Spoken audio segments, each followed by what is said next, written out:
Bonjour à tous, je profite de cette superbe Transat Jacques Vabre 2021 pour faire un point météo sur cette Transat et travailler et voir certains paramètres qu'on n'a pas trop l'habitude de voir dans le routage météo. Alors commençons par faire un point sur le positionnement des différents bateaux. Alors allez, on va prendre les monocoques et on voit que ils sont un peu bloqués ici sur le nord de la Bretagne. Et on a l'impression, et c'est même pas qu'une impression, qu'ils avancent pas et que les vitesses sont très très faibles. Si je prends les IMOCA, les vitesses sont aussi faibles. Oui. Donc on voit que la plupart des concurrents sur les monocoques là n'ont pas l'air de trop avancer. Donc on se dit dès le départ, bon, ben, il ne doit pas y avoir de vent. Mais en fait, quand on analyse bien la situation, oui, il y a une absence de vent, mais il n'y a pas que ça. Regardons pour essayer de mieux comprendre la situation. On va essayer de la regarder au départ en altitude à 500 hectopascales, où on voit que la situation est caractérisée par une belle dorsale et un axe de haut géopotentiel là, qui va intéresser apparemment tout lundi, tout mardi, tout la Transat Jacques Vabre. Donc on est vraiment sur du haut géopotentiel. À noter une goutte froide là sur la Méditerranée qui va donner du temps. Mais ça ne va pas intéresser les participants à cette Transat. On continue, mercredi, toujours du haut géopotentiel. Voilà, peut-être une petite faiblesse ici, mais bon, on va rester sur les 2-3 prochains jours sur un axe de haut géopotentiel et un effet de dorsale. Maintenant, si on regarde en surface, on voit bien que associé à ce système de haut géopotentiel et d'effet de dorsale, on a bien évidemment un anticyclone assez dynamique, 1028 hectopascales. Mais ce qui nous intéresse en fait au-delà de cet anticyclone, c'est cet axe de haute pression avec des couleurs bleues et ces vents faibles. Et pourquoi ça nous intéresse? Parce qu'il est en plein sur la transat. Donc obligatoirement, va falloir passer dans cet axe, le traverser ou le contourner.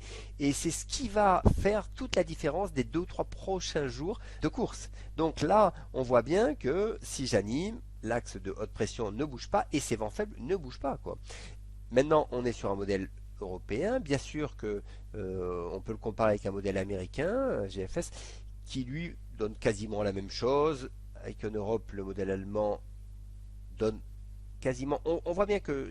Alors moi, ce qui m'intéresserait, ça serait d'avoir un modèle encore plus fin. Et on voit bien à Rome, qui est quasiment le modèle le plus fin, mais à aire géographique limitée, donc on ne va pas aller très très loin, nous montre tous que on est bien anticyclonique et on a bien un axe de vent faible ici, un axe de haute pression, un axe de vent faible qu'il va falloir traverser et éviter. Alors à Rome bien sûr est beaucoup plus fin, donc on verra des différences en mer, il y a quand même de grosses différences. Mais globalement, tous les modèles sont bien calés et nous disent tous attention, il y a du vent faible et il va falloir traverser cet axe de vent faible, ça va être un peu difficile. Maintenant, il n'y a pas que ça.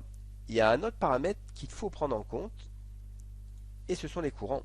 Donc là, si on met les courants, par exemple pour lundi matin, là, on s'aperçoit que on a des courants contraires de plus de 3 nœuds, quasiment 6 km/h. Ça veut dire que là, vous avez 3 nœuds contraires, c'est-à-dire que votre bateau, avec du vent faible comme on vient de voir, il avance plus.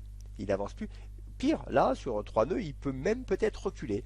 Donc là, dans un routage météo, on s'aperçoit toute l'importance des courants. Alors, bien sûr qu'on ne le prend pas trop en compte, surtout qu'on fait une transat. Au bout d'un moment, on ne regarde même plus les courants, mais au départ, ces courants sont tellement forts que là, sur la transat, ils jouent un rôle hyper, hyper important.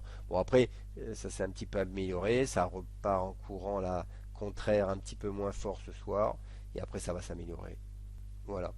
Donc, ce qui est intéressant, c'est de voir en plus du vent que il faut intégrer les courants pour faire un excellent routage. Parce que là, quand vous prenez 3 nœuds de courant contraire, vous faites du surplace, voire marche arrière en conditions anticycloniques, comme c'est le cas dans cette superbe Transat Jacques Vabre. Je vous dis à très bientôt. Bye bye.